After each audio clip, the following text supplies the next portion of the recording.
Dans le monde du jeu vidéo, je pense que ça viendra un peu plus avec le temps. Quand je vois les générations qui sont après nous, ils grandissent avec un iPad, avec les jeux. Et le fait que les jeux vidéo touchent plus de monde, ça touchera forcément plus les femmes. Et je pense que du coup, ça va forcément s'améliorer. Et les gens vont un peu plus reconnaître leurs valeurs parce qu'elles seront là.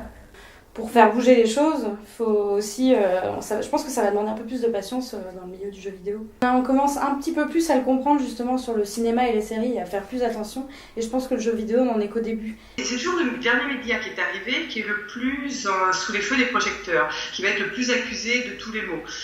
Quand ça a été le cinéma, ça a été le cinéma, la télévision, tout le monde y est passé. Bon, maintenant, le dernier, c'est plus ou moins le jeu vidéo, donc c'est lui qui se reçoit toutes les critiques. Et ce que je vois aujourd'hui, c'est que quand il y a des nouveaux jeux vidéo qui sortent, quand on parle du domaine du jeu vidéo, vraiment la thématique du genre et de l'exclusion des femmes, elle est vraiment débattue. Les jeux vidéo vont quand même être un petit peu plus scrutés du point de vue du genre.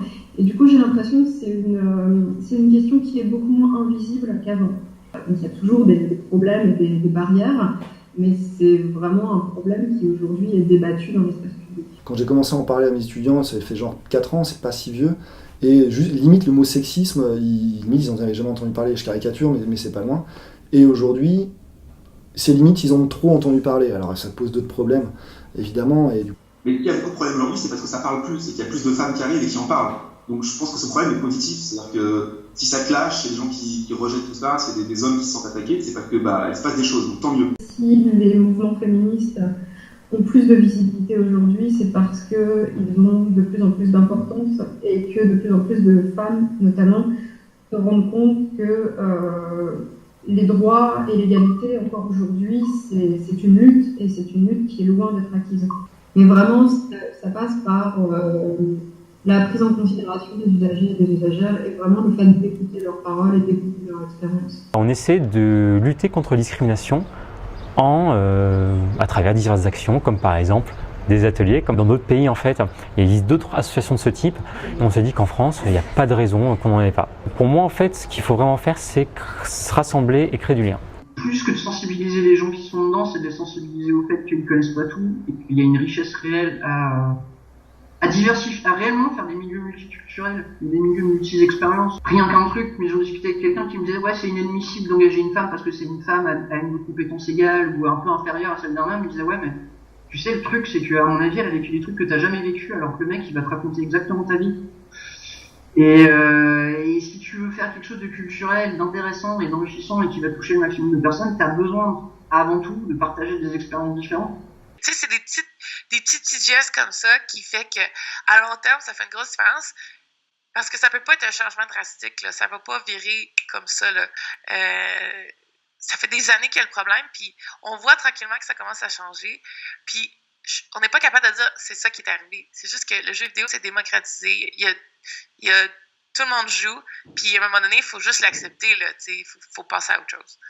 On est une génération qui va être particulière, on est la génération du jeu qui dépasse le cadre de l'enfance. Donc qu'est-ce que nous on va faire en tant que parents ? On va peut-être, on a aussi une responsabilité, peut-être de moins catégoriser les enfants. L'être humain a besoin de catégoriser, mais il y a une différence entre catégoriser et enfermer. Il faudrait que le sexisme devienne aussi indésirable que le racisme. Plutôt que d'aborder directement en disant bon voilà, il y a des inégalités femmes-hommes, les femmes font tel métier, les hommes font tel métier, les hommes choisissent en plus de métiers. C'est peut-être un peu trop réel pour parler de ça.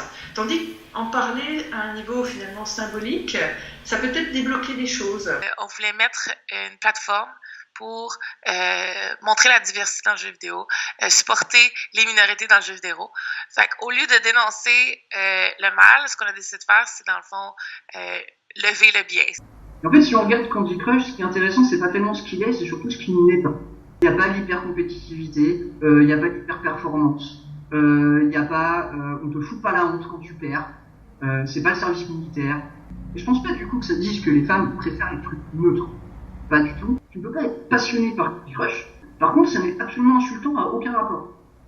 Et donc c'est peut-être ça, je pense, qui fait que, en fait, on a tout simplement tout un tas de gens qui veulent jouer, parce que jouer c'est humain, c'est naturel, c'est même animal au final.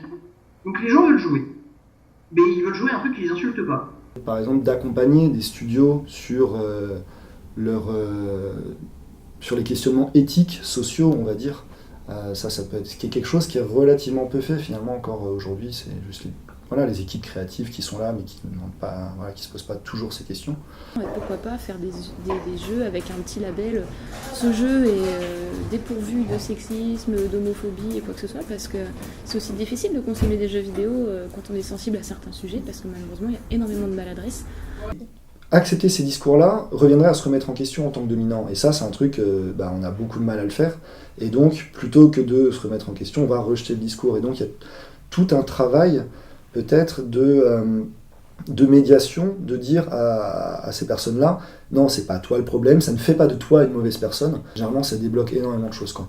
Les évolutions, elles se font pas à pas. C'est-à-dire que si tu débarques et que tu présentes un jeu radicalement différent de ce qui se faisait auparavant, ok, là t'es à peu près sûr de ne pas trouver ton public parce que c'est trop différent ce que le public identifie comme étant proche de lui. Par contre, si tu fais une petite évolution et le reste est globalement similaire, le public peut quand même s'identifier. C'est déjà trop généralisé pour s'arrêter en si bon chemin, mais il faut continuer à les entretenir parce que c'est loin d'être gagné non plus.